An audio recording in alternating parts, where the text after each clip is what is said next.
everybody. Welcome back to Kickin' It with Kruse. Happy Thursday, guys. We're back again. Sorry I missed you on Tuesday. If you guys caught us last night, we had a great time. Of course, for episode 399 of Cruise Control, which was a lot of fun. There were some thirsty takes happening. Peppy and GR were fighting as always.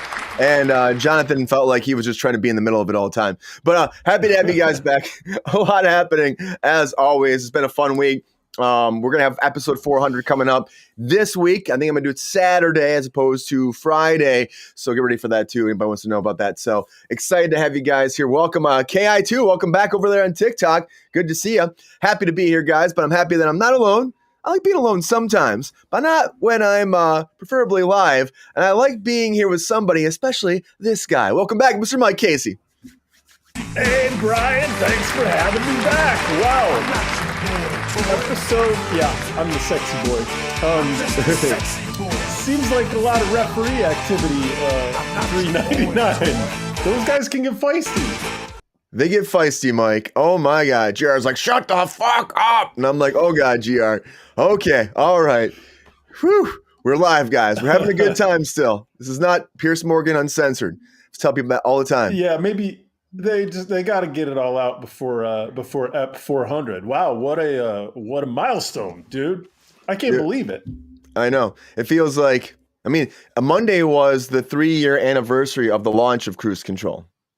So it was 3. Oh my God, I was thinking it was only 2. Did I lose a year? Yeah, 3 years, man. 3 years. It was a 3-year anniversary. And so that was Monday. And now we're officially, after 3 years of the channel being live, we're hitting 400 episodes. So that's not too bad. Not too bad. So we know that another 3 years, we'll be at 800 episodes at this rate too. So, well, you used to do the show 5 days a week, right? Mm-hmm. Yeah. So that also because you're a crazy person. A crazy person. I was doing it 5 days a week with what's up, Queen? How you doing, David Campbell? With this Kicking at Kruse, the morning show I was getting at, getting it 5 days a week. But I'm trying to still make this work-life balance with the morning show and also with the original Cruise Control and selling things and doing all that. So, but how you been, Mike? You been good? I'm doing great. You got me. I'm full of questions for you already, Brian. First off, I'm just thrilled that you still have the mustache. It's still there. I don't always see you wearing your paperboy cap like that. Does it make you feel more comfortable having the mustache? So add the additional layers of accoutrement. It makes me feel like I'm more like a New York cabbie or something. I don't know, something. You do look like you could be in a Ninja Turtles movie. Man, I'm gonna be a detective. Could be trying to solve the next big Dexter case. Come on, book me, guys. Book me. I'm ready. You're just shy of being able to play like a 40s newspaper editor. I think it's going to be a couple more years before you can pull that off. I hate Spider-Man. Go all in there. Okay. So I have one more question for you, which is, 400 is the extravaganza. Do you have anything prepared that you can reveal? Fuck no. Do we just have to wait? All secrets. I'm working on stuff. I don't know. That's why I'm pushing another day, because I'm doing too much in my life, so I don't really have time to even sit down and think about it. Because now I got, Cruise Control, Kickin' with Kruse, Walking and Talking. The new episode drops tonight, guys, of Walking and Talking, episode 5. I finished that last night at 1 in the morning. So that's coming out, and excited to have that launch out. We're talking about coffee today, walking from Los Feliz over to Silver Lake and throughout all the hipster area. Hence, the mustache works even better for that. Great coffee in Silver Lake. Great mustaches too. You're right. Great mustaches everywhere. So I had to finish that, but then I had to build this show, but then I also had to edit the show from last night. So it's like, I don't have time to even think about 400. So that's why tonight I think what I'm going to do is take some time, figure out what I'm going to do exactly, start building it up. And then I have Friday night as well. Then we rock and roll on Saturday. But I still have to work the next few days too. I work, the next throughout the weekend. So I'm working through the weekend too. So it's a lot, but it's good. Good to see you, Queen. How you doing?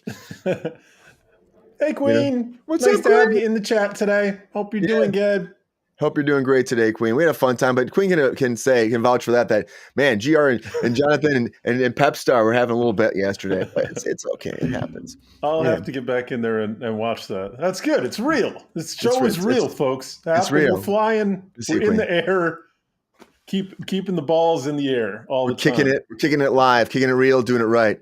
We gotta get you back on an episode, Mike, on an original episode one time. Oh, I'll be there. I'll be there for 400. I'm Okay. hoping that it's here in Portugal. It has been raining like crazy. It'll rain like torrent, like I've never heard for like 90 seconds. Oh man, and then nothing. Really? And then another 2 hours, and it'll do the same thing. Yeah, we've been having really crazy weather patterns. I don't know if that's typical of this time of year or not. I know nothing about the Portugal weather. Peppy, do you know anything about that, man? No, hell no. Okay, so Peppy doesn't know either, man. I only say this because I hope that the weather is accommodating. Because if I'm filming like at 3 a.m. my time or whatever, Yeah. right? Like it's my apartment is small, so it's better for me to be outside if I can. But if I just got to put some headphones on Lynn or give her earplugs or whatever, so she doesn't have to hear me, then that'll work too. But I'll be there, and I'll be there with a mustache. Dude, okay, man, you rocked the mustache. Great. Oh, GR's got 100%. I've been Jordan rocked a mustache last week. I'm like, gonna keep it, huh? Gonna keep it. But he grew his mustache really fast. I was like, damn, Jordan, you're not messing around with that facial hair. Not much up here. Sorry, Jordan, but they've got this going on, so that's also good. There's a lot of us. There's a lot of us out there. Yeah, well, I'm just surprised. People keep telling me, like, even like when I'm live on TikTok, is that a real mustache? I'm like, yeah, like I'm supposed to wear a fake mustache everywhere. Like that's what I'm gonna do. Maybe it's just the time of year. This is the time of year when you actually might see. Not anymore. People have retired their fake mustaches a few days ago. Yeah, but now it's like Movember where you don't shave, or right, you let things go. Mm-hmm. So I guess it works as well. But I don't know how long the mustache is gonna last, Mike. We'll see. People recognize me as the mustache man on TikTok, like I said. So it's like maybe that's helping me. I don't know, but we're trying something. Queen likes it. Queen says hi, Mike. Good to see you, Queen. Hey, Queenie. Yeah, Queen. What's going on? New York accents. Coffee. Yeah, I got that coffee going on there, Dennis. Yeah, I got the coffee. Kicking the balls in the air. Yes, Mike Smith. We're kicking those balls in the air. That's good right. to have you guys here. All right, Mike. Good to have you back. Let's go to something that Mike wants to talk about, I would say, too, because we got some Nintendo news. Let's talk about that off the top.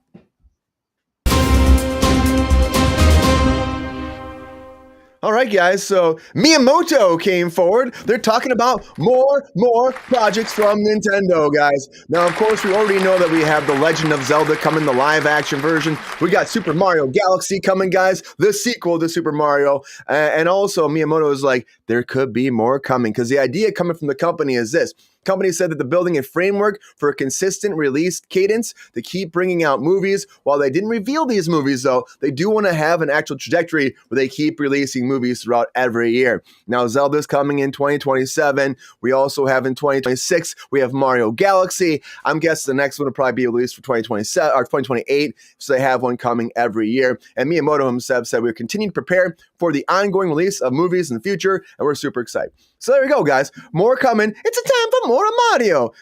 And I know that Mario's not too far away. April 3rd, 2026. Wow. Wahoo! Yeah. I mean, Miyamoto, man, he is like the mastermind behind it all. He's not going anywhere. This guy is like, I control all of the Nintendo creatures. He's a cool guy, apparently. People like him. He's basically a god at this point, though. He has apotheosed himself into the deity status. God Emperor Miyamoto. He's a benevolent God Emperor, though. Don't worry. I hear that. He's super nice, man. What do you think? What do you think the next movie is? We got Mario coming. We got Link. Is it going to be Kirby? Super Smash Brothers? Are we there yet? Maybe Super Mario Kart? Maybe, or maybe something random like I don't know, like Metroid. Dude, we could talk about this the whole time. I've got so much to talk about here. First off, let me mention that your graphic for the episode had Miss Piggy, you, and Miyamoto.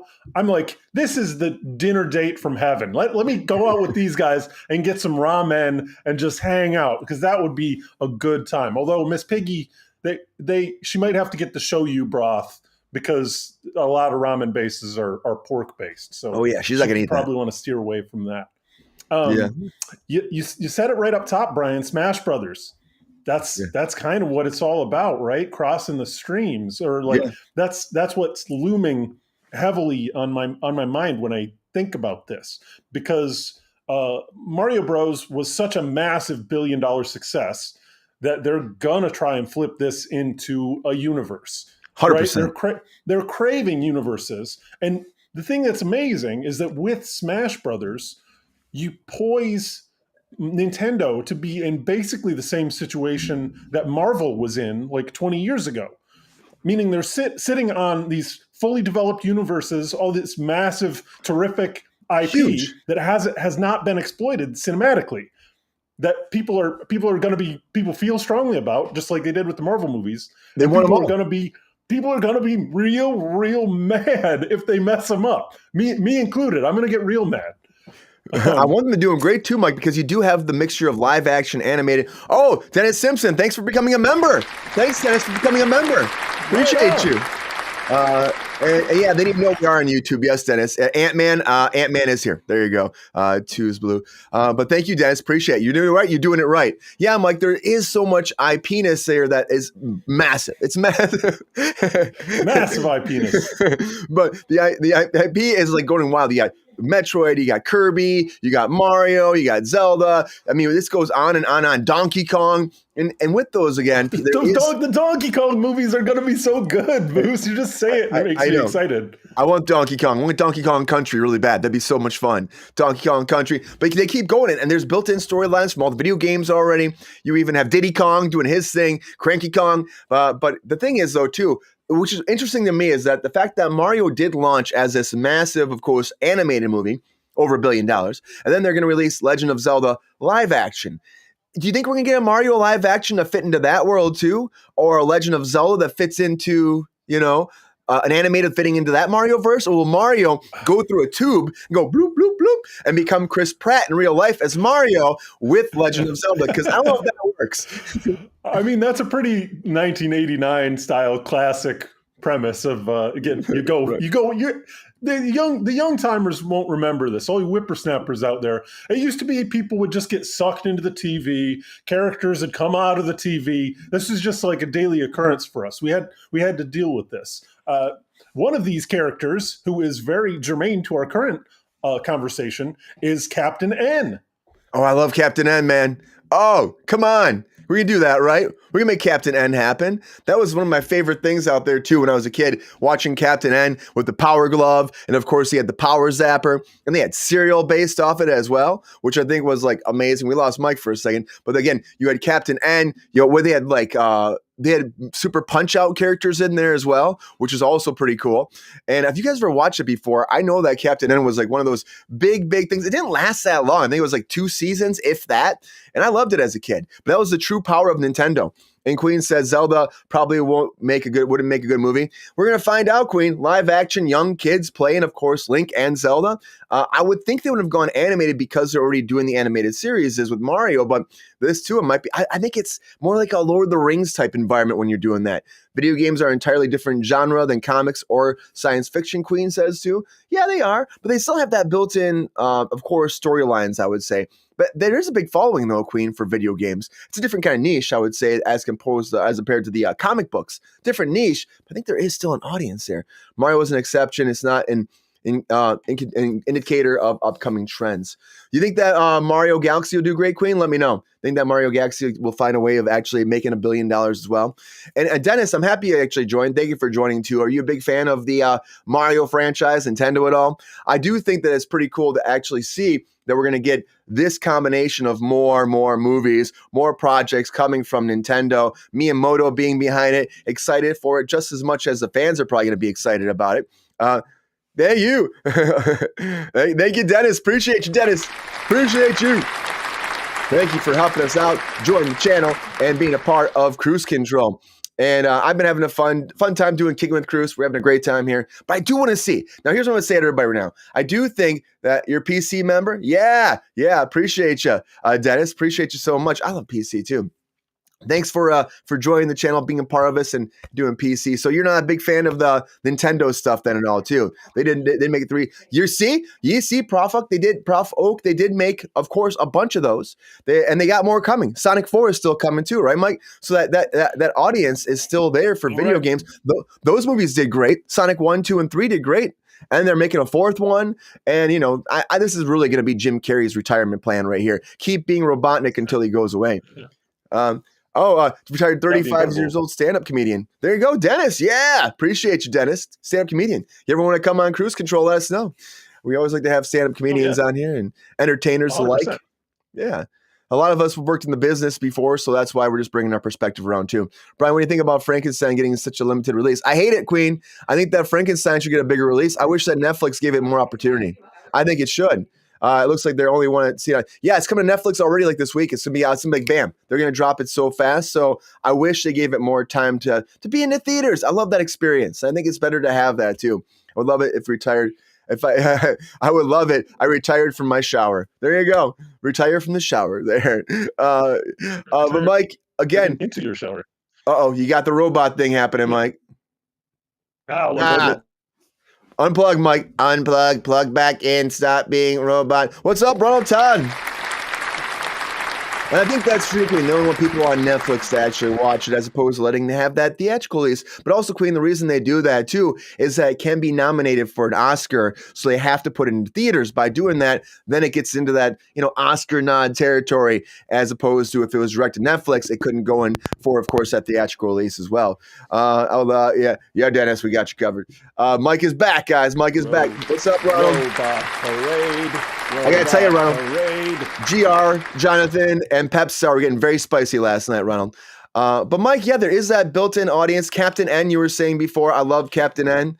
It was a great cartoon. Yeah, because they're already crossing the streams with Captain N. And what I was getting at before is that that they have the same trajectory built in as Marvel, because Marvel had the Avengers that they were building all these independent properties towards, right? And with Nintendo, you got Smash Brothers, which is going to be the Thanos situation of the Nintendo universe, I would presume.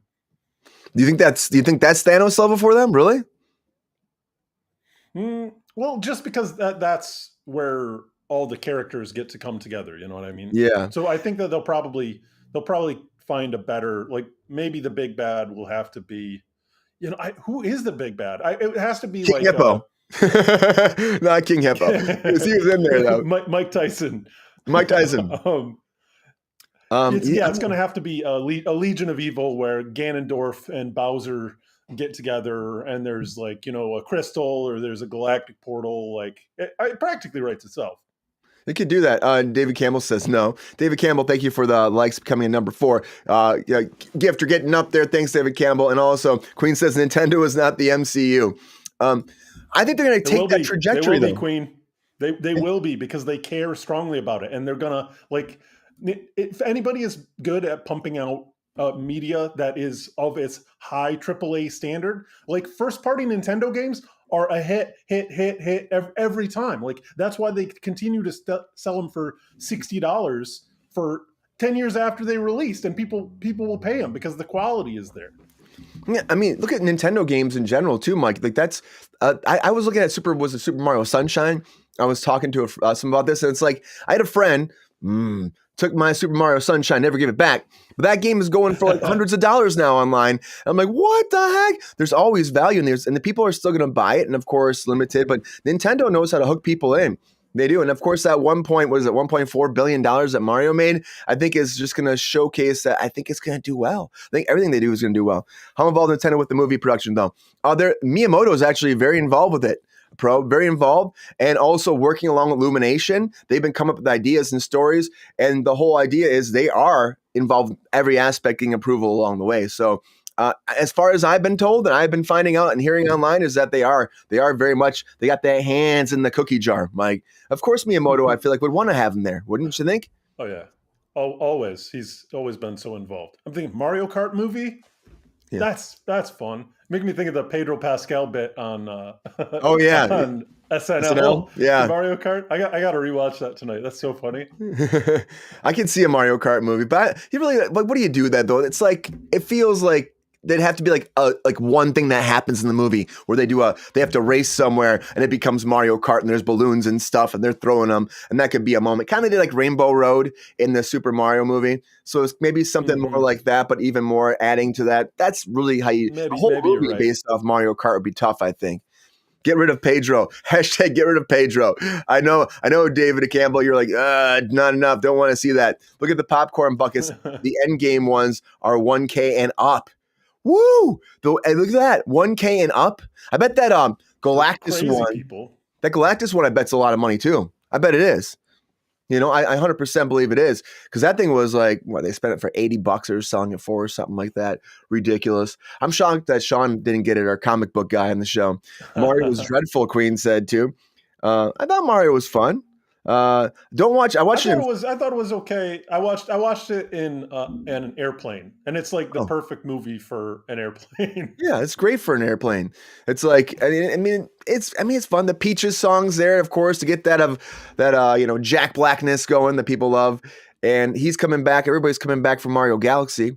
I think they're going to really just go crazy with try to find some. I just wish I would have done Super Mario Land next. Super Mario Land and do our Yoshi's Island, something like that, and then build up to Galaxy as like a third. You want to see the baby Mario. Oh yeah. With Yoshi as a protagonist that doesn't talk. This is kind of interesting, actually. This could be like a whole show.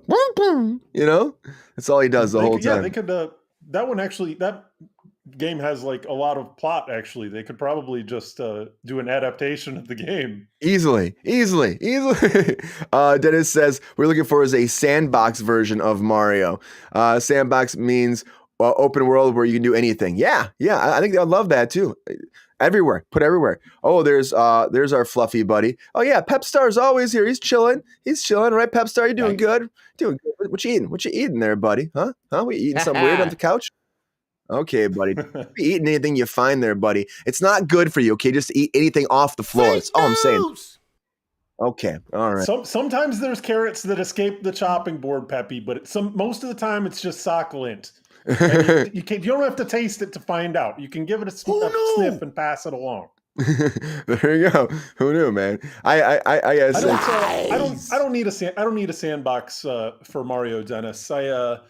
I just need the platforming. I don't need to be able to, build a house and have a wife like you can in Skyrim or whatever. I just want like the top tier, like finely tuned gravity and mechanics of platforming, which is why like Odyssey was such a friggin' revelation. Yeah, Odyssey, very open world too. So I wonder if they're gonna kind of make that with the new Mario movie too.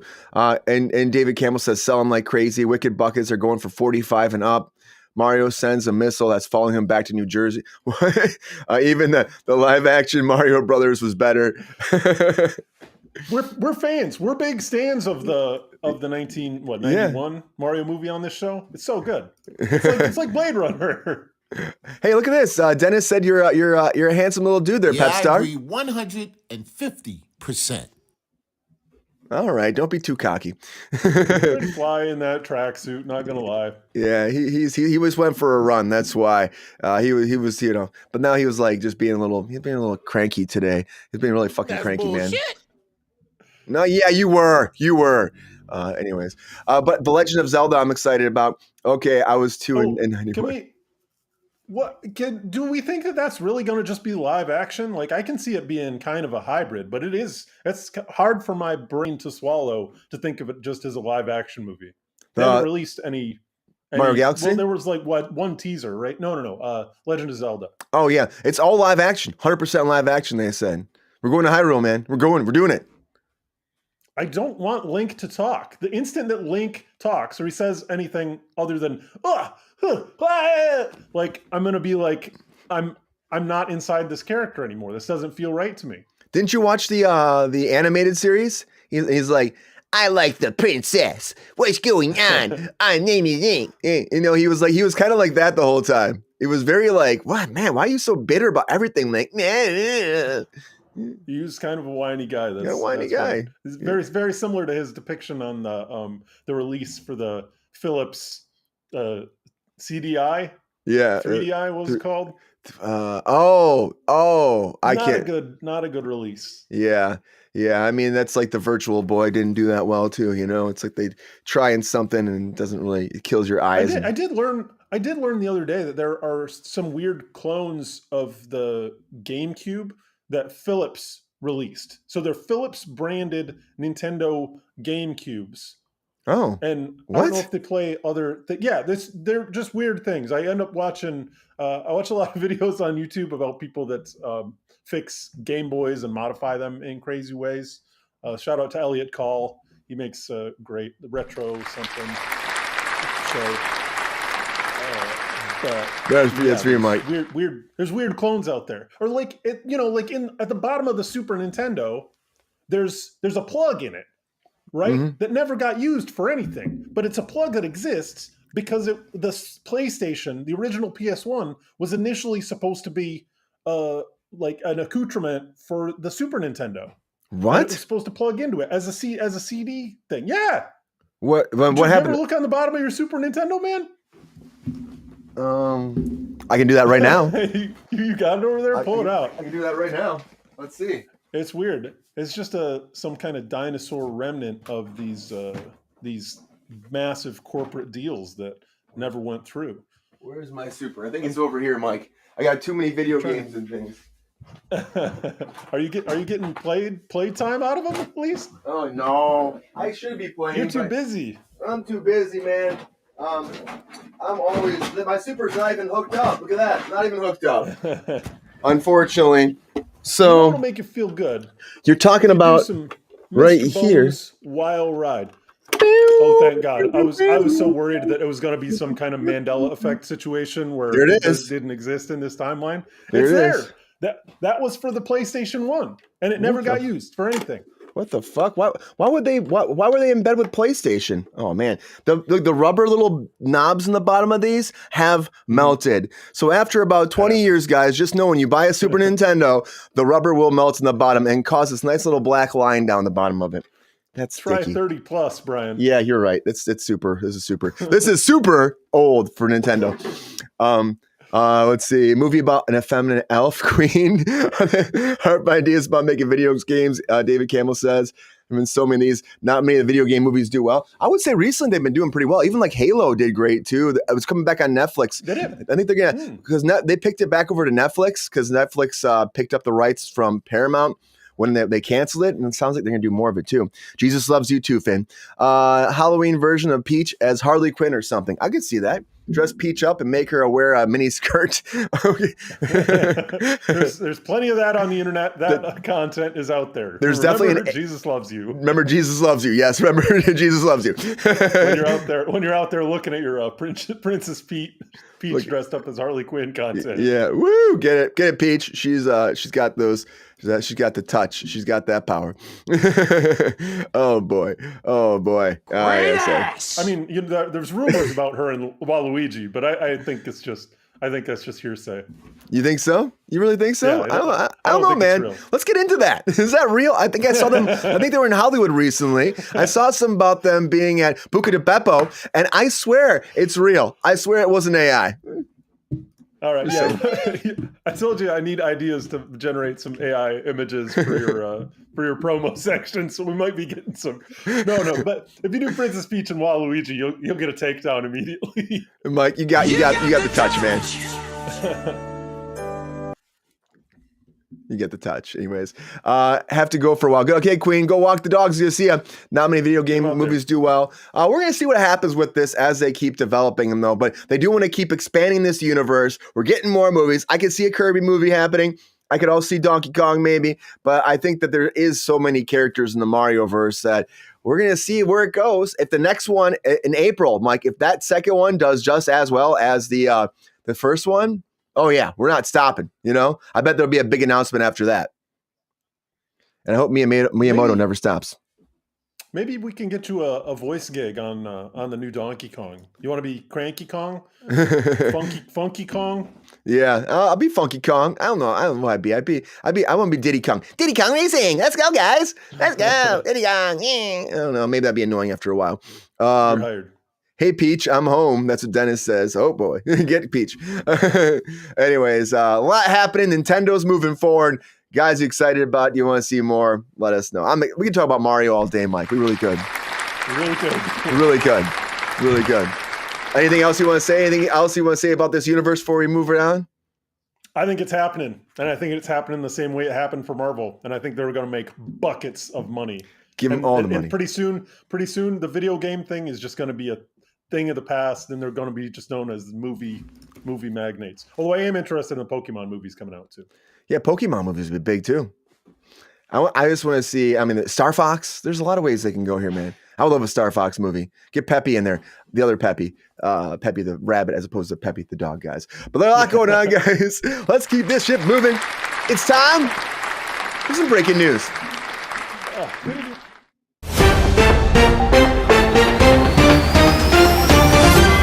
Star Fox Adventures for sure, Mike. I love Star Fox Adventures.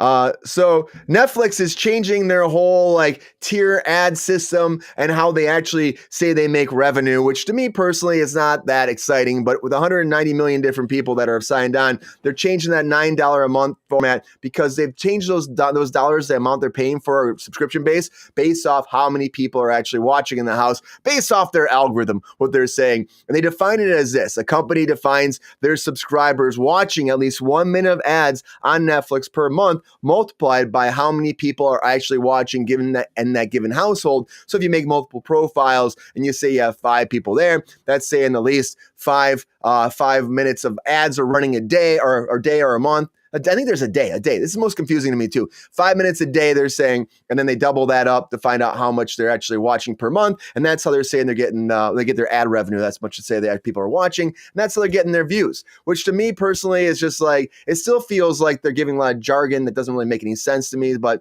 the more thing I'm excited about Netflix is really this ongoing bid for Paramount is getting bigger, as Netflix is really throwing their hat in more for this deal. Now, of course, with Ted going for it, he really wants it bad because they got the, of course, bank coming on, getting the money together. So they're getting a bid to go together now, go against Paramount and actually try to get WB. But also, Sony now is coming into it too, Mike. And now Sony is saying they want to buy it as well because they want the DCU universe. And people are saying they're going to sell Spider-Man back to Marvel and then just do DC. And I was like, that would be insane to me, for one thing. And some people are trying to say online, I look at the whole thing about Sony, and some people online are saying, well, they're really just they're throwing in the towel because all the Sony Spider-Man movies didn't do that well. And so they're just going to sell it back to Marvel because they're done. I'm like, no, they're bidding for DC. They're going to want to try to go do that instead. That's a much bigger, again, huge universe compared to Spider-Man. And Spider-Man's big, but it's not all of DCU. So I think personally, they're like, we can make some money off Spider-Man, we give it back to Marvel, and then we get DC, and bam, we can really go crazy with ours. And they already have a connection with Marvel, so maybe that crossover could still happen. But I still feel it's a long way to come. I don't think that Sony would be the one to buy it. I think that Netflix or actual Paramount are the two big forefront runners for that, if you ask me. What do you think, Mike? This is such a massive event. I in the article that you sent today, it didn't cover any of this stuff. It was just talking about Netflix new ad structuring and how they're trying to, inflate whatever their perceived numbers are for ads to increase their value. So I have no idea about this. So this is a buyout or a merger, Brian? Is that what you're saying? So yeah, WB, they put it on the market. Pretty much we're taking the highest bidder who wants to buy WB. Paramount's dropped 3 offers already. They've got up to That's 20. Huge. This is a massive media organization. This is not small potatoes. Not small.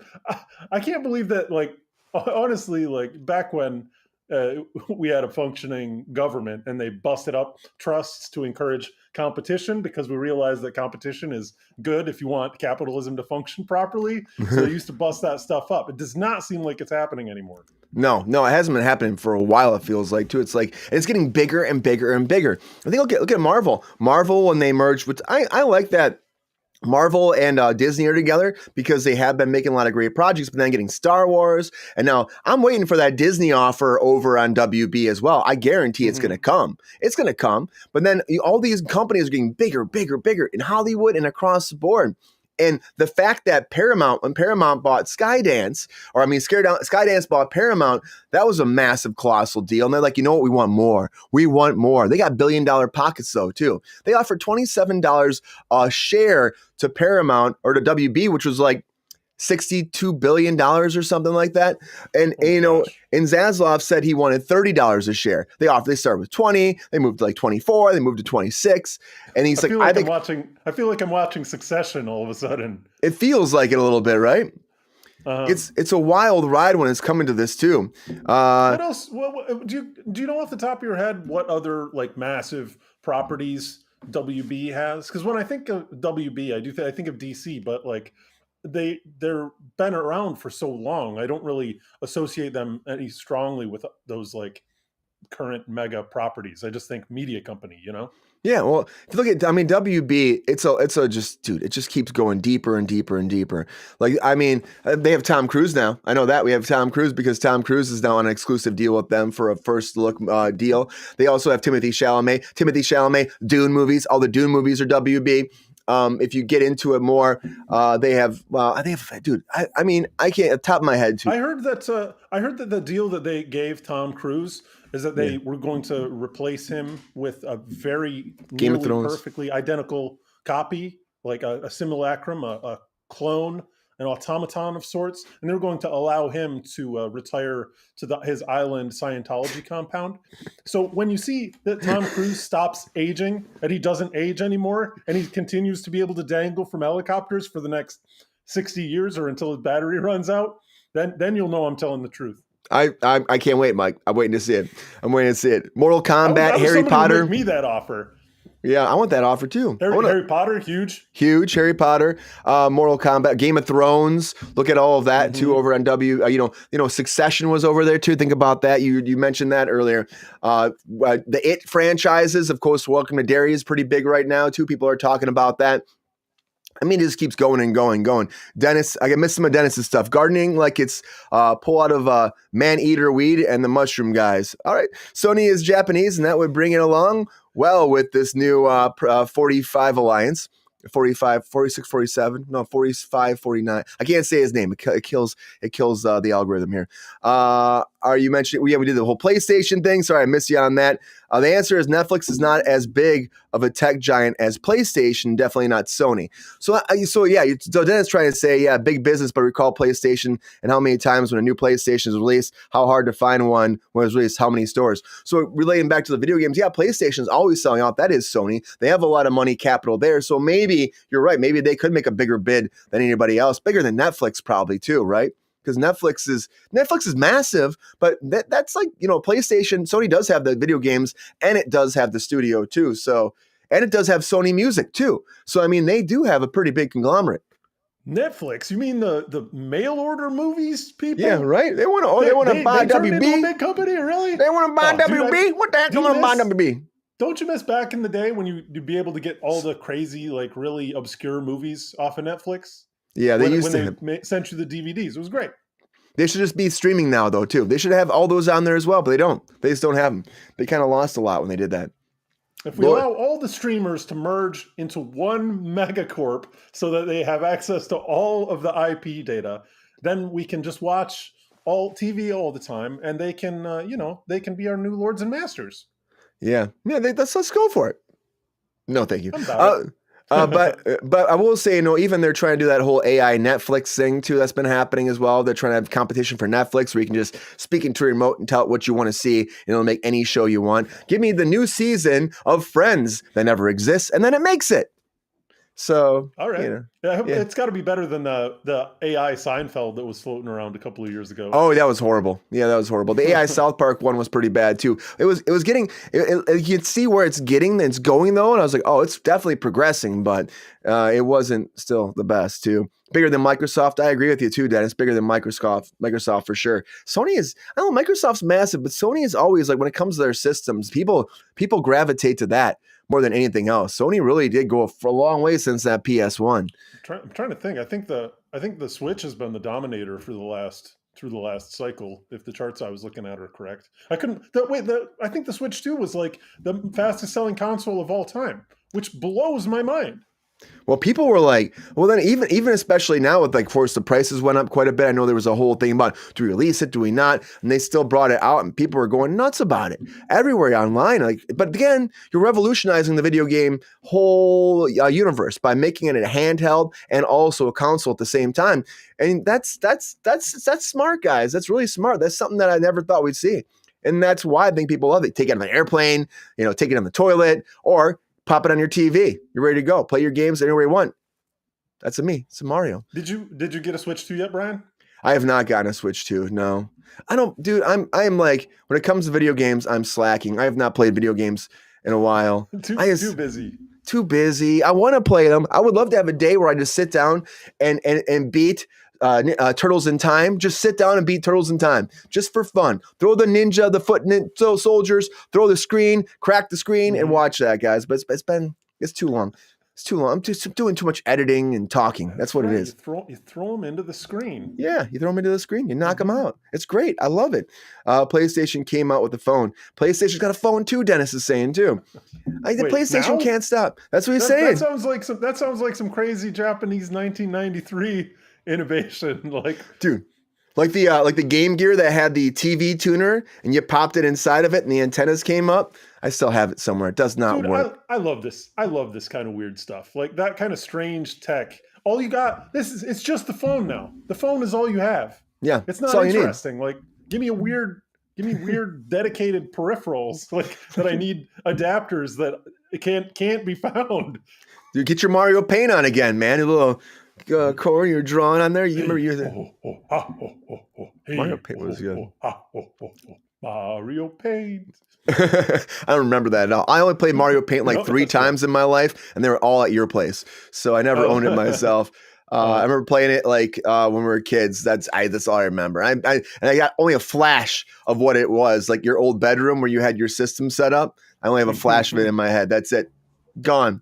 But yeah, Super Mario, guys. Nintendo, video games, a lot of video game talk today, but I'm interested to see, we'll keep you posted, who makes that next bid over on WB. It's massive, Mike. This conversation is going to keep developing, and I'm going to keep following up on it. It's funny that like Paramount was like, we're done. They're going bankrupt. They're going to be gone forever. Now they might become the biggest studio in the business.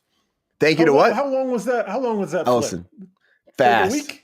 Yeah, well, Ellison bought it. That's the thing. He got like a Oracle owns it now. The biggest billionaire almost in the world. When you have them owning it, of course, you got the money now. Here come the money. I mean, I guess there's, it's not like there's not a bunch of value in Paramount. Like it can't just disappear. Really, it's not going to evaporate. Yeah, it's not. No, it's not going to evaporate. There's no way. No way. Messaging system. They had a messaging system that was made by PlayStation too, and also Mr. Bruh, that's spicy, and we're good on that. How about you might need to go by yourself someplace. You used your Discord, right? PlayStation has their own. Oh, like that. Okay, I get that. They had like their own Discord. That's kind of cool. There you guys. Okay, all right. Good to know. Wall Mood. Love to hear it, Blackwall. Keep coming with that. Bing bong. Anyways, guys. You're in the lives. You're here, Mr. Bruh. You're here with us on Kickin with Kruse. Hey, what's up, Wheelchair Gamer? Super Mario was his favorite.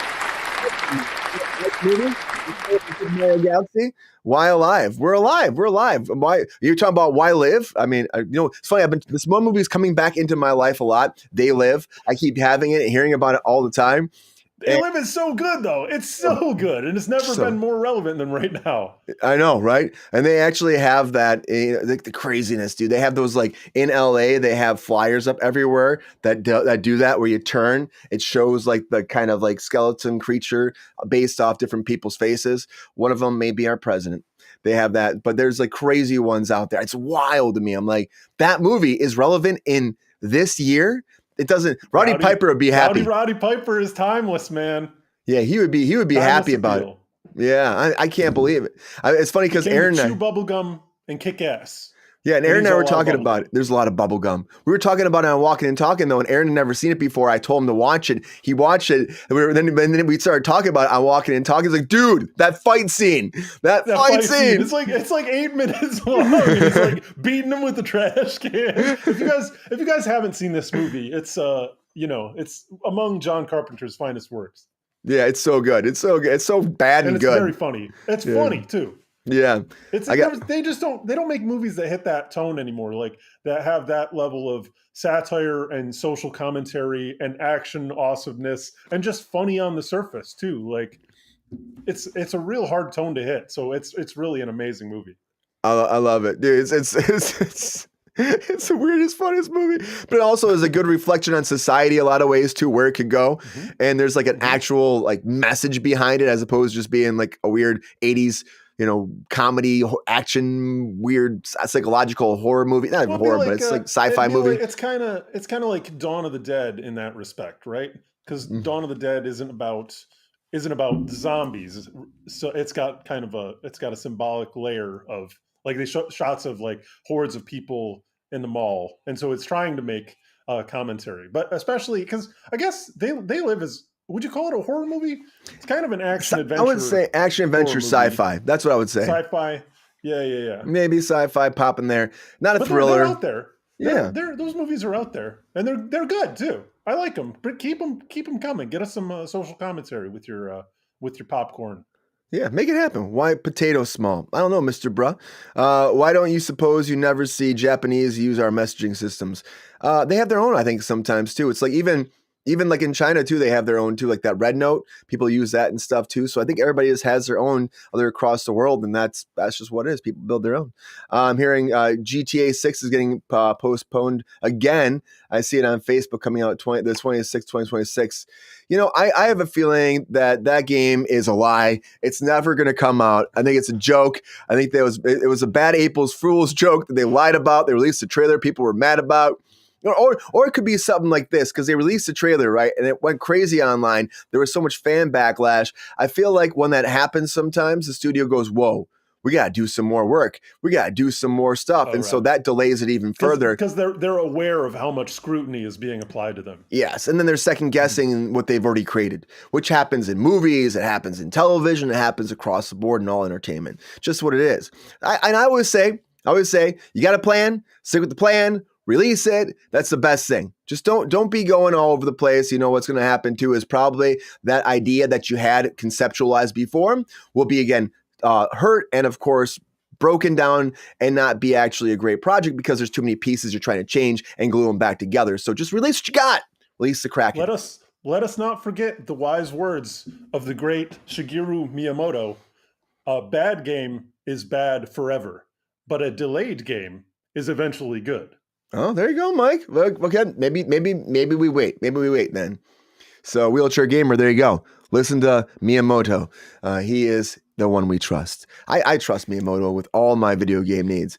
PlayStation Network, his messaging is even bigger than Discord. Oh, interesting. I didn't know that. I guess that's probably people playing that are playing all together. It's a big deal. It's like, Twitch. On Twitch, people are playing games and hanging out too. So maybe it falls into that world too. There's a big pop culture for all. People love, of course, video games. People love all of that. Like people love K-pop Demon Hunters, guys. And K-pop Demon Hunters are coming, guys. The sequel has been officially announced, releasing in 2029. It's a long time. 2029.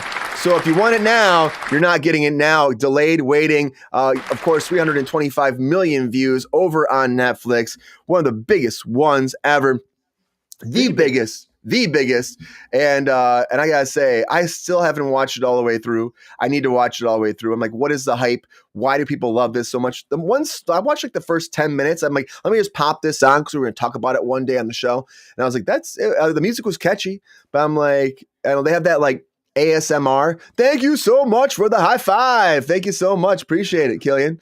Yeah. Agreed. I watched this today, Brian. I have about 20 minutes left of it. After we get done with this, I'm going to go finish up watching it. I'll try, because we've talked about it enough times that I'm like, okay, I have to learn what's going on a little bit. I got to say, I don't think I am the primary demographic for at least this, the Katy Perry style pop. I'm more with I like the Demon Boy band. Their music better. But I have to imagine that the wickedest bop comes somewhere in the last 20 minutes of the movie. So I'm withholding judgment on that regard. But they also do like all the things where it's like close up and there's like mouths munching and the sound effects for that, right? What is that called? It's ASMR? ASMR, yeah. Okay. Oh, that's because that's right, because John was calling something automatic somatic motor response, something like that. I know, like one of the people, I think it was John on TikTok, was saying ASM Ron because Ron is eating on the show. Some people like it, unless you're misophonic. I hate it, man. Don't do that. It's not good. It's not good at all. I'm not about it. See, but that's the thing, though, Brian. You do voice acting and you edit your own stuff, so you can hear when you haven't had enough water to drink and you're listening to yourself and you're like, oh, do I really sound like that? Yeah. You gotta edit around it. I don't know if you guys know if you guys have done audio editing, but especially if you're editing your own voice, it makes you crazy about that stuff. I hate listening to my own voice. I'm not gonna lie, I hate it. It's the worst. Okay, what's up? Killian's got gifts. A lot of gifts, Killian. PlayStation Network, appreciate you. Keeps shutting down over and over again. Oh, really? It's having problems, the PlayStation Network? I hate ASMR, Killian says. Maybe it's because I saw that the movie The Interview is back up on Netflix. Isn't that the one when they released The Interview, the North Korean government hacked the PlayStation Network? That's true. That's true. Maybe these are related. That's but that was the movie though. The movie though version, right? With Franco and Rogan, and they go to visit Kim Jong and Katy Perry. They're playing Katy Perry. Firework, whatever it is. Firework. I don't know that song that enough. So let me talk about my impressions, because we talked about the show a couple of times. Obviously, it's the biggest thing in the world. Don't turn off the money machine. Keep it coming. I'm not the primary demographic, but that said, there are things about this movie that I think are really, really cool, and I can see why it's as popular as it is. Do tell, Mike. First, let me say I'm not a big fan of the. Because maybe it's just my crust showing. Because I'm 41 years old now. Bringing that crust in. The rapid attention span thing is a little bit much for me. I'm detecting just a bit of TikTok insecurity, if you know what I mean by that phrase. I don't think I can describe it any better. Of pick me-ism, like just really wanting to be trying so hard to be so super cool. Whether they succeed is, trying to be cool is not necessarily the best way to become cool. So that's all the. But it works for the cool kids. What I will say is that it's beautiful. This animation style is great, and super interesting. And one of the things that you don't see in Pixar movies is like the reality bending. What do they call it in traditional animation? Stretch and squash, which just means you using the medium in ways that you can't replicate through other like traditional filmmaking.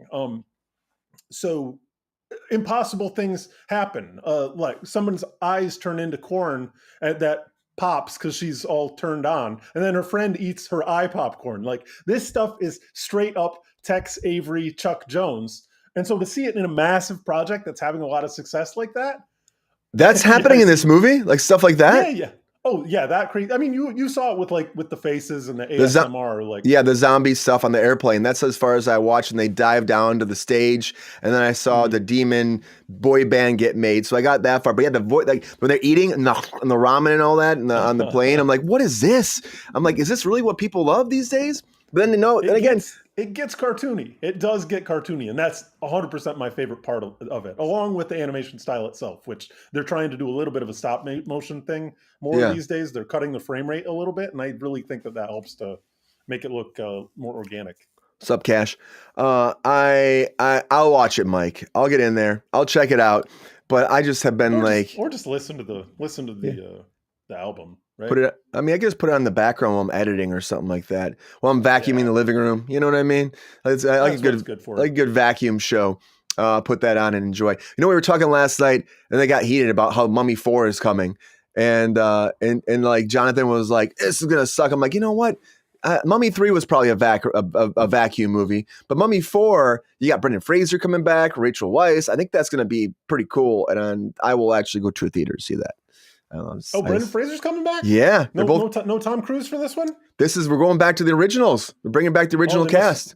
See, this was a transition point. They hadn't quite had the Tom Cruise android up and operating yet. It bombed. He'll be in Mummy 5. He'll be Mummy 5. They're going to cross combine them then at that point, right? Or they haven't announced who the actual mummy is. Maybe Tom Cruise is the mummy because he becomes the mummy at the end of the last movie. Maybe Tom Cruise is the new mummy, and they have to battle Tom Cruise. Brendan Fraser has to take him down. I love this pitch. We had this pitch segment last week. It's time for a pitch segment, yeah, right? Dude, that would actually be kind of hilarious. I just can't imagine because there's so much comedy in those original movies compared to the Tom Cruise one. I don't know how those worlds would collide. Thank you for the rose there. Appreciate you, Killian. Appreciate you, Killian. Is Brendan Fraser going to be wearing the suit that he wore for The Whale? I don't think so. I don't think so. I love Brendan Fraser. He's getting a comeback. I'm so thrilled that Brendan Fraser's getting a comeback. I'm so happy for the guy. And Dennis said, no, the mummy be played by Dwayne "The Rock" Johnson again. I guess they could do that because he was the Scorpion King. They could make him the big bad. They could. But Imhotep was still there in the first two at least. And then Jet Li was in the third one, which was just. I don't know if Dwayne "The Rock" Johnson will allow himself to be defeated in a movie anymore. Nope, I don't think he will. Well, he has been defeated at the box office, though. Snap. All of his movies are bombing. Yeah, thank you for the love they're killing. We're getting that cake. I think some of that Roddy Piper is rubbing off on you, Moose. Those mic skills are coming through. It's the mustache. It's the mustache, man. I keep telling people it just kind of happens. Yeah, I'm whining. It's fun. But I gotta say, we'll see. But yeah, of course, K-pop Demon Hunter. I'll check that out. If you guys, the second one's coming, 2029. You have a long time to come, just like a long time still to come for that Harry Potter. And Harry Potter, though, the reboot is, of course, shooting right now. And I know a lot of people have been excited about this, and some people have been having a lot of hate about it, which I understand in both realms. Like, if you love it, you hate it, if you want more, because to reboot this whole thing as a television show is a lot. But online, the fans have been so talking about, they've been going nuts about one thing. They're saying it's going to have a voiceover through the whole show. I'm like, what? How do you guys get this? And then because fans were saying that was this actor who does a lot of voiceover was like in a recording booth sometime when they're filming, they think that's why there's going to be a voiceover going for the whole series. And I'm like, there's no point A to B here. This is point A. You never heard of ADR guys? Come on.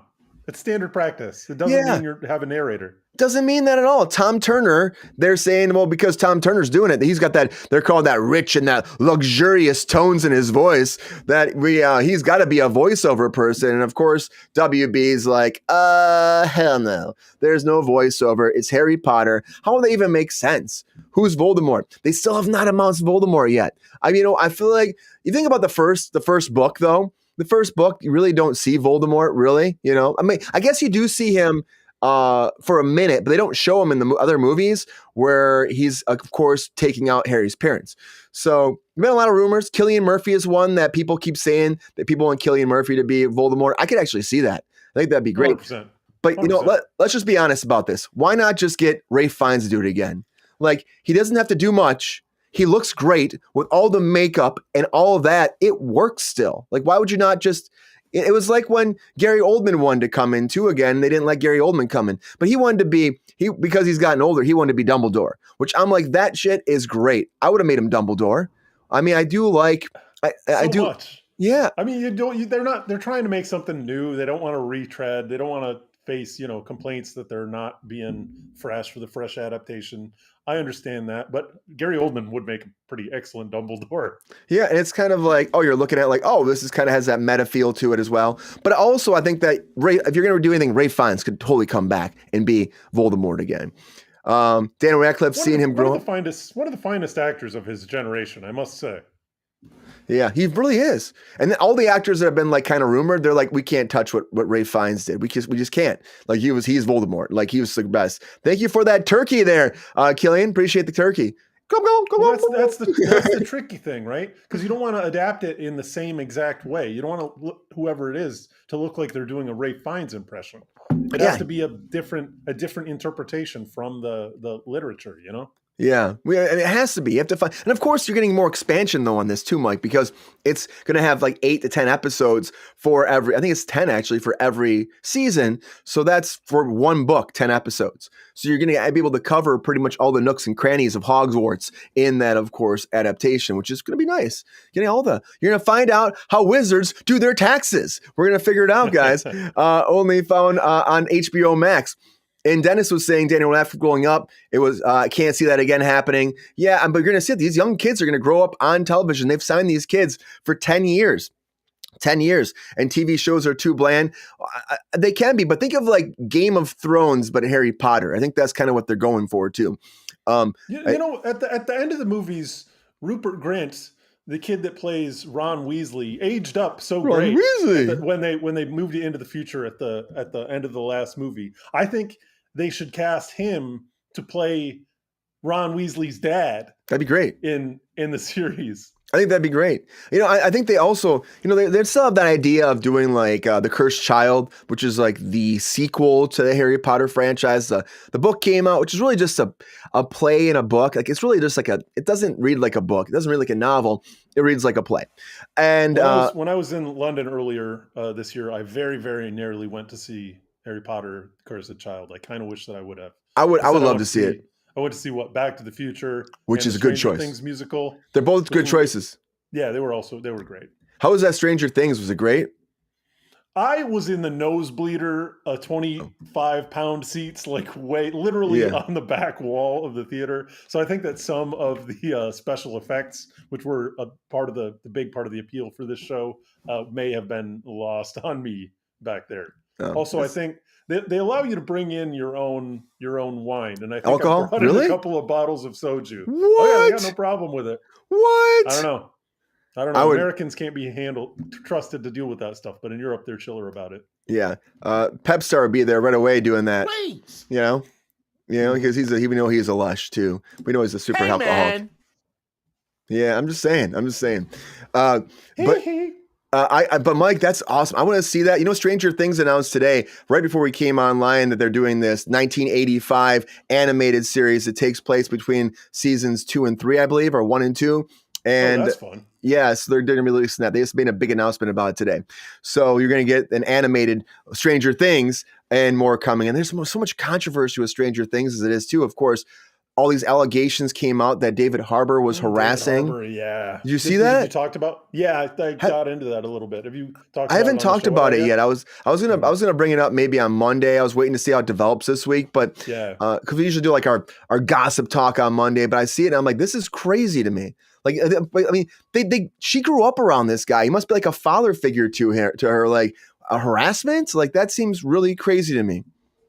Mm-hmm. Like, I don't know if it's tough. We don't really know any of the details of the situation, so it's kind of tough to comment on. And the other thing is that like at this point, at least, still everybody wants to love David Harbour. Yeah, like from what we know of him from on screen and interviews, it's great. But there maybe is darkness within. Who knows? We'll probably see more as the situation develops. Well, that's why I'm waiting, because I know people are commenting right now. I'm like, I'm going to wait. More information will probably be out by next week, and then I'll just have a sit down talking about it. But it's a lot to hear that. I'm like, what? Especially the new season coming out, and apparently those allegations were filed early on. So I'm like, that's so unfortunate. It's crap because like his dad energy is possibly the strongest dad energy I have like ever seen on TV. So good. He's so an 80s dad too. He just has it. He just captures it. Mm-hmm.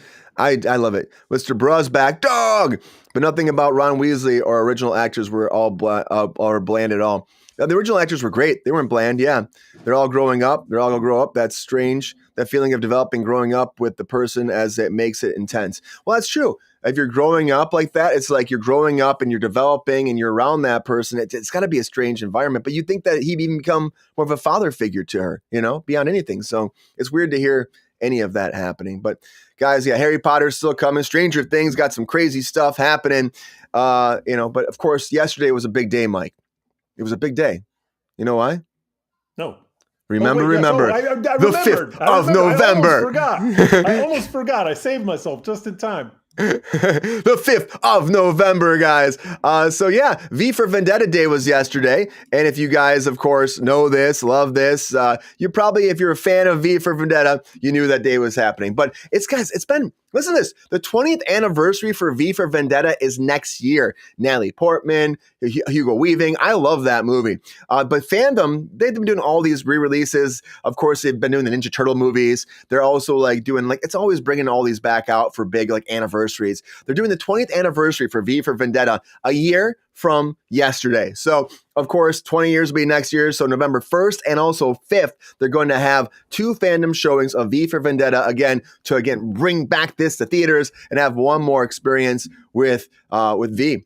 Dude, I gotta tell you, I am excited about this, Mike, because as a kid, this came out 20 years ago, I don't think I wouldn't appreciate it at that age as I'll appreciate it now going to the theater and seeing it too. And seeing on the big screen and the acting, Natalie Portman shaving her head, that situation happened, the Hugo Weaving's acting, her being caught. There was a lot of great emotion there. Kind of makes me want to watch it now, but I do want to watch it on the big screen. I'll watch it. Maybe we should do a watch along. Yeah. We should have done it yesterday. We should have done it yesterday. I love that movie too. You mentioned a lot of great things about that movie.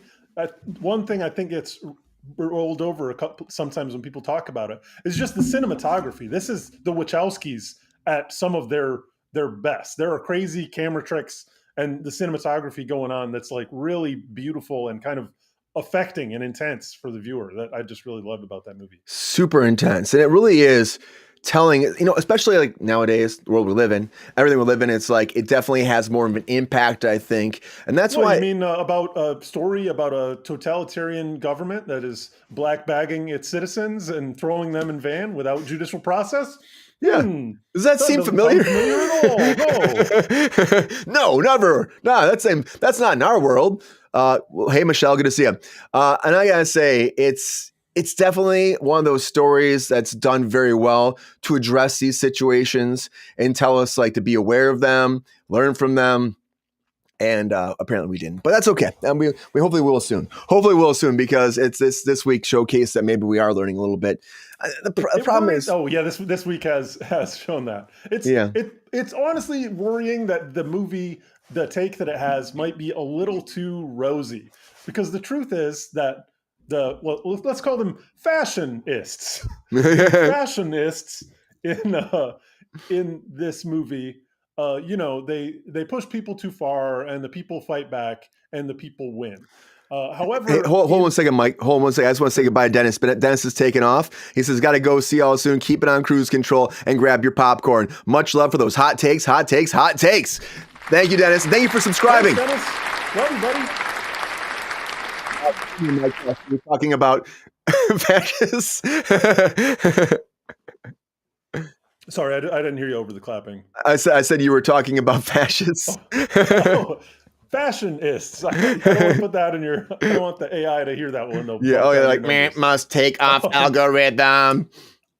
Unfortunately, though, the thing is that they want the people to say we've had enough, because then when that happens, that gives them an excuse to become violent, and they say that this is justification for them to continue to reach their powers even further. You know what I mean?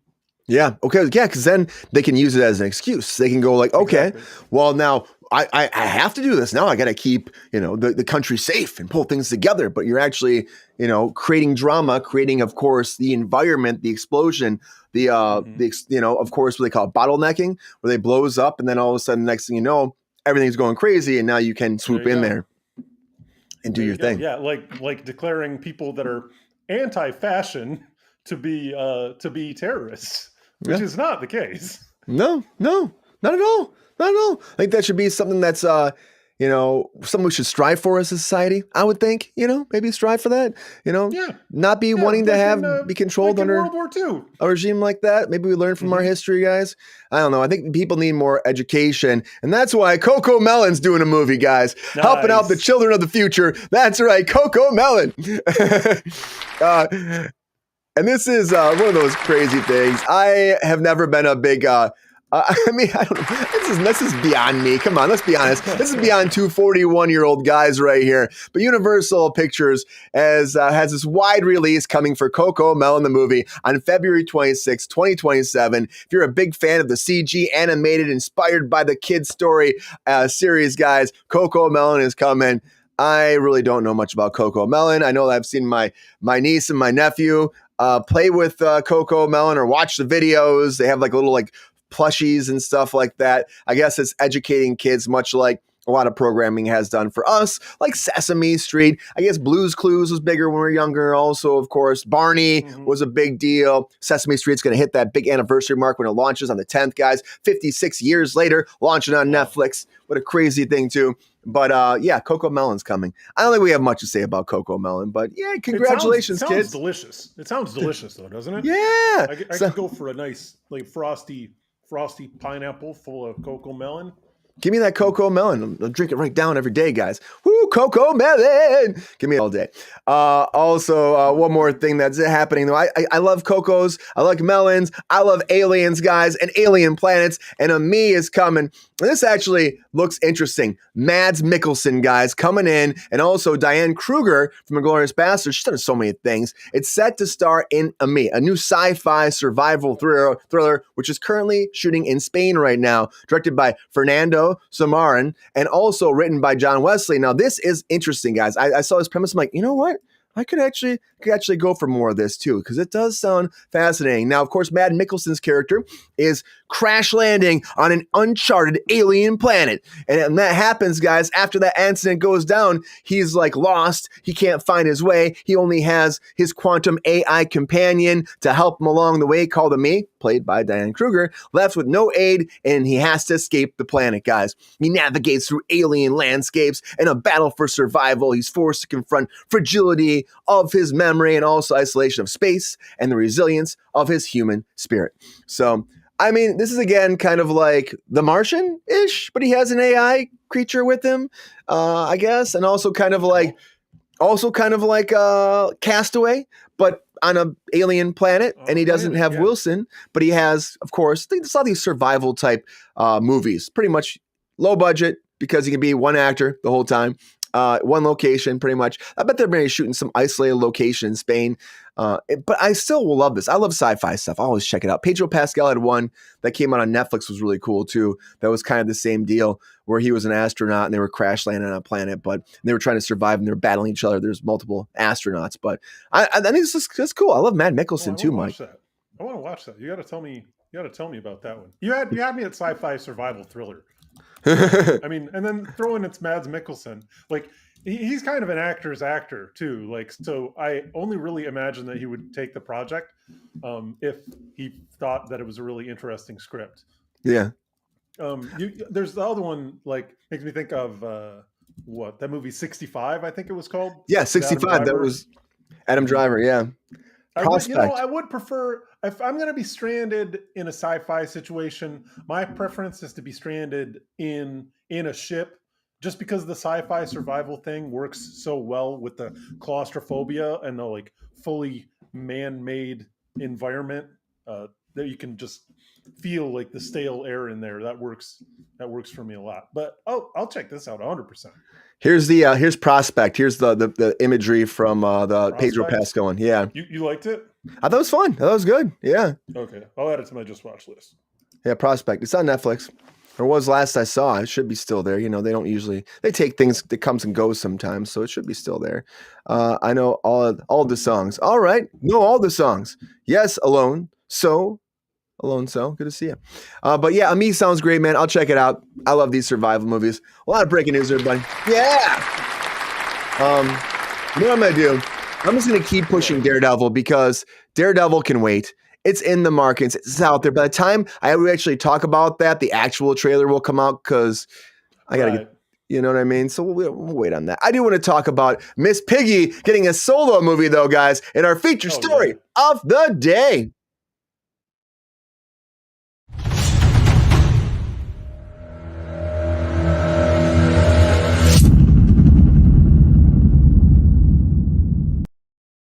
Piggy, guys, this is interesting too. It's like after 50 years, ready for this? After 50 years, Miss Piggy is getting another solo movie. And I was like, she had a solo movie before. I totally missed out on this. And I don't before. What are you talking about? What is this? Yes, she did before. Back in 1976, she had Jim Henson debuted her in her own little solo project outing. So 1976. And now she's coming back to the big screen. Miss Piggy, with all of her glory. And this is a crazy thing for me, too. It's like Jennifer Lawrence is behind this. Also, Emma Stone, they're behind this. They're putting it together. They're actually producing it together. They're getting the cast together, getting the script written, and they're excited to bring Miss Piggy back to the big screen. I mean, like, does Miss Piggy work on her own? I mean, I feel like we need to. Why is it not just a Muppet movie? You know, what's up, John? Good to see you. You think it'd be a Muppet movie? What's up, Ron Todd? I don't know. Your pleas are falling on deaf ears, Brian. You want this?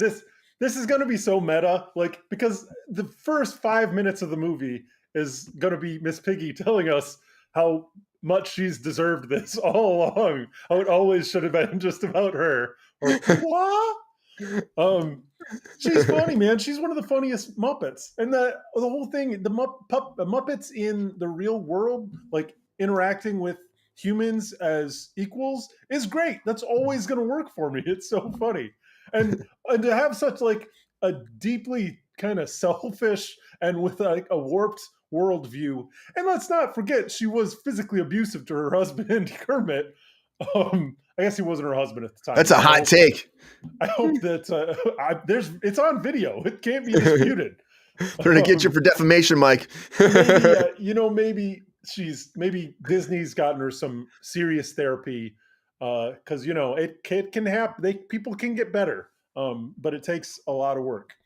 Yes, but this is going to be so funny. And like you said, Emma Stone, you've got other great people involved. Jennifer Lawrence, yeah. When they make Muppet movies, like people are just say, like, I have to imagine that they have a standing order with their agents to be like, oh yeah, if the Muppets ever call and ask me if I want to work with Muppets or be on say yes. Street, say yes. Like, and I think that everybody does that because are there people out there that don't love the Muppets? I don't like to fanboy this hard, but I feel like they're pretty well liked. I think they are too, and they keep the thing is they keep trying to get something to be a massive hit with them, and they come back and they cancel it, and they come back, they cancel it. They had the one where the Muppets were like complaining about how it was hard to drive in the 405 living in Los Angeles.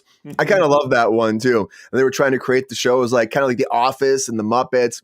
And of course, the Jason Segel movie I liked a lot. Jason Segel too was like, if they call me, I want to do it. And he made the whole music. There was all the music he wrote for it too. I really liked that too, the Muppet movie he did. That was a great movie, yeah. It was great. It had so much heart. And he made his own Muppet too. Simon was in there as well. But I think that the Muppets have a special place regardless. Jim Henson has gone generation after generation and people still care about the Muppets. And maybe this is a way of introducing them again. Is a Gonzo movie coming next, Mike? What do you think? I see Miss Piggy as a much more dynamic lead star than Gonzo. Gonzo's a little bit more one trick. As much as I'm a major fan of Gonzo's wacky antics. And let's not forget, he's a poet. He was a poet going way back to the original show. He's an artist, and that should be respected. But no, I don't. I see him as he's the spice, not the entree. I just want the great Gonzo. He's flying through the air. He's doing stuff, and he's saving the day through that cannon flying through the air. And dude, if the Gonzo of back then came out, if he was 50 years younger, he would have been a massive star on what can we say, the TT? Yeah, we could say TikTok. Okay, yeah. He would be a massive TikTok star because he's got all these wacky 30-second antics, shooting himself out of cannons and like dancing with chickens. Like, people would love that. Actually, they should frame him as a TikTok star. That would be wicked. I would love that. Gonzo the TikTok star. Well, they could integrate all that into the new movie too. Maybe Miss Piggy has an OnlyFans page. I don't know. You know what I mean? Mike's like, Mike's like, I don't know about that. Do you think the other Muppets will appear in this, or will it just be clearly a Miss Piggy? Because I feel like they're still going to be in there, but it's going to be about her story. Yeah, I mean, we need some Pepe the Shrimp in there. Why is it homie? Maybe no Kermit. Maybe Kermit's just going to get a little phone call, but he won't be taking the spotlight at all. I really do wish that the TV shows of the past, man, like 25 years, really would have taken off more. Starting with like Muppets Tonight in the late 90s was hysterical. Really, really funny and worth a rewatch. When it's probably on Disney Plus now. Muppets Tonight. I love Muppets. The new series was fun too, but it's unfortunate that it didn't kind of take off. And I feel like the Jason Segel movie was really good, but then like the one they followed up with that wasn't as good, and I think that kind of set it off, you know?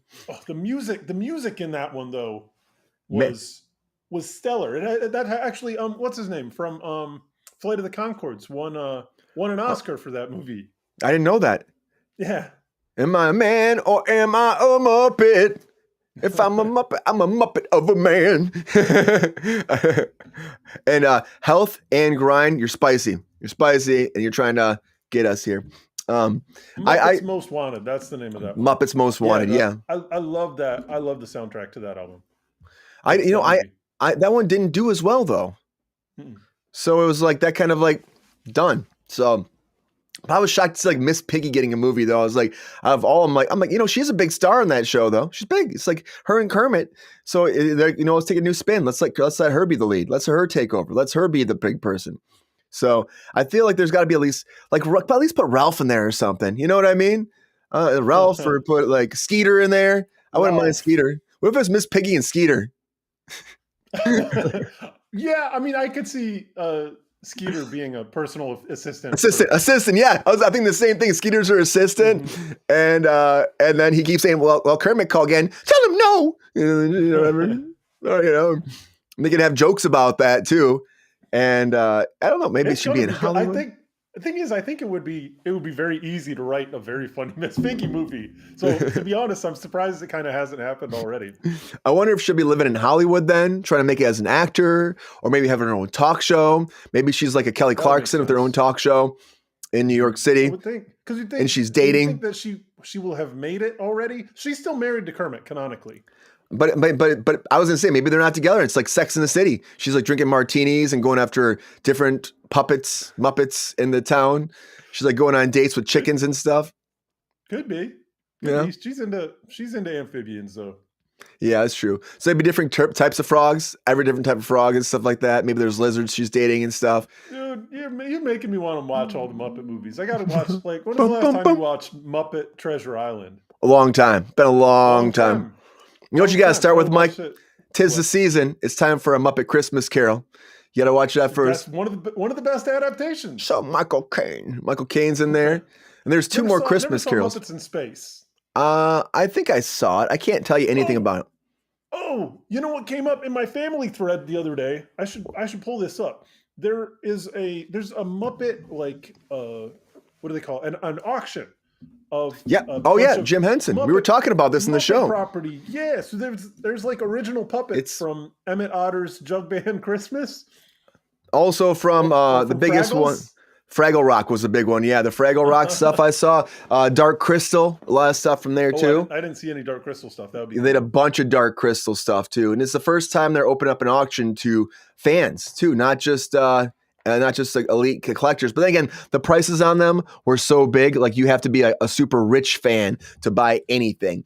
But the best thing is that money was actually going, which also made me be like, oh shit, because that money's going to help fund, of course, Jim Henson Productions, what they're doing. So it made me think they must be losing their ass on money right now. And so they need to sell stuff off in order to stay afloat, and to keep the museum open, and to also help keep the puppets making and keep creating more content. So I'm guessing they must be losing their ass if they're selling stuff off. It doesn't seem in opening it up. They got Disney backing them. They're gonna be fine forever. I hope so, man. I want the Muppets never to go away.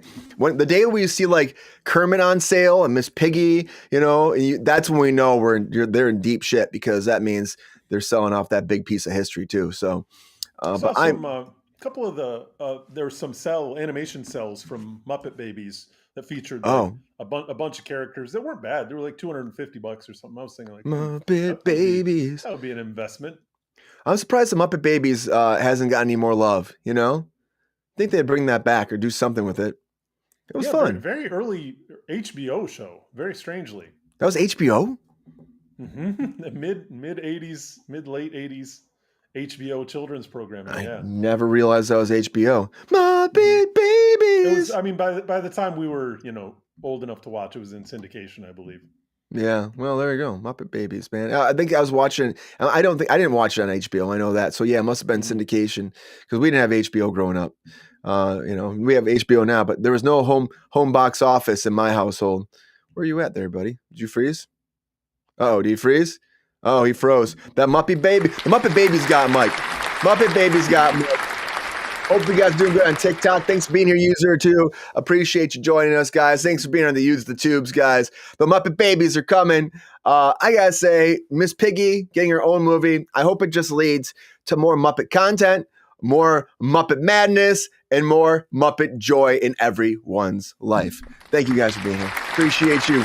Happy Thursday here on Kickin with Kruse, your one-stop shop for entertainment talk. As always, guys, like and subscribe. Join our Patreon if you can. On TikTok, liking and commenting, it goes a long way. Gifts go a long way too. So always happy to have you guys here. And on, again, Instagram. We're live, hanging out from time to time too. Trying to do this on Instagram too, because we got the vertical format, guys, to again come live every time we're hanging out talking entertainment talk, guys. Thanks for being here. A lot going on. We're back again. Over the weekend. I think I'm going to do it Saturday for episode 400 of Cruise Control. So we've done 399 episodes, and we're going to do another 400 after this. So it's crazy. I was saying to Mike earlier, it took us like 3 years, literally 3 exact years to get to 400 episodes. Let's get to that next 400 a little bit quicker. We can do it. But it comes down to, of course, how the channel grows, how we develop, and it comes down to you showing up every day. So I appreciate you guys being there. I thank you so much, and I hope you had a great time today on Kickin with Kruse. Thanks for being here, guys. Woo! I had a good time. Take care of yourselves as always. I don't know if Mike's going to come back to say bye. I can give him maybe another 30 seconds. And if he doesn't pop back in, I'll say goodbye and we'll get out of here. Oh, I spilled coffee on my tie, guys. Look at that. Oh my God, Brian. I'm a mess sometimes, guys.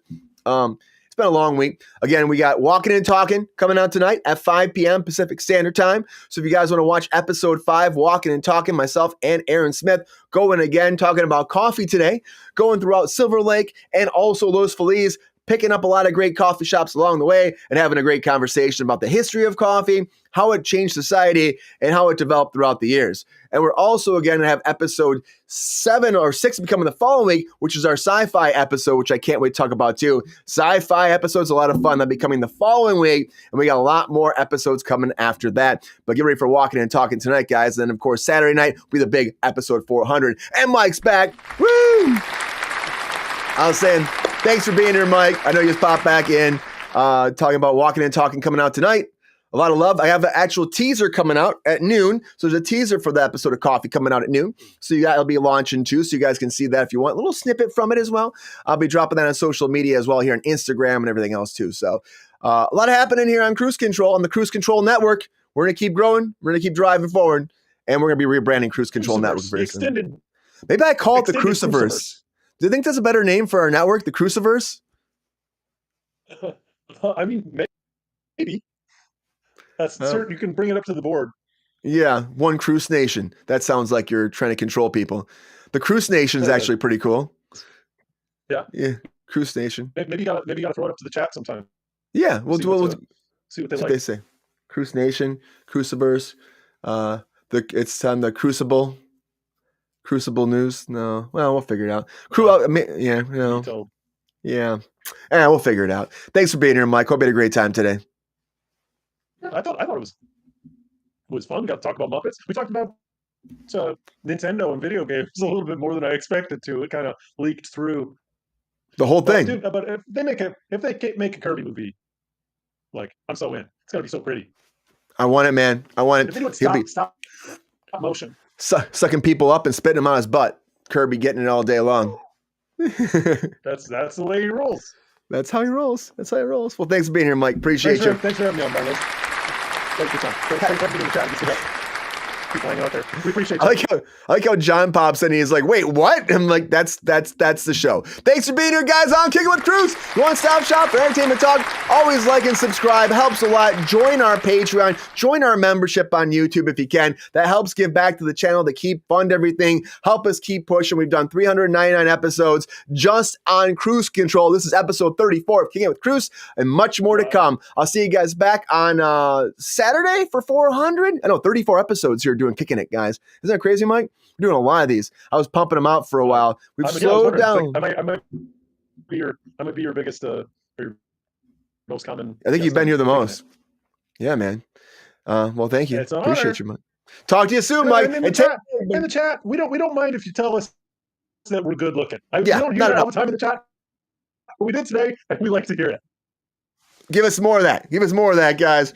Because again, we're just two wild and crazy guys. Hanging out on the internet. All right. Guys, keep spreading that love. Tell your friends, your family, your uncles, your aunts, your grandmas, your grandpas, your great grandmas and grandparents. And John, there's no HR at Cruise Control. There's only love. Until next time, everybody. See ya. Kickin'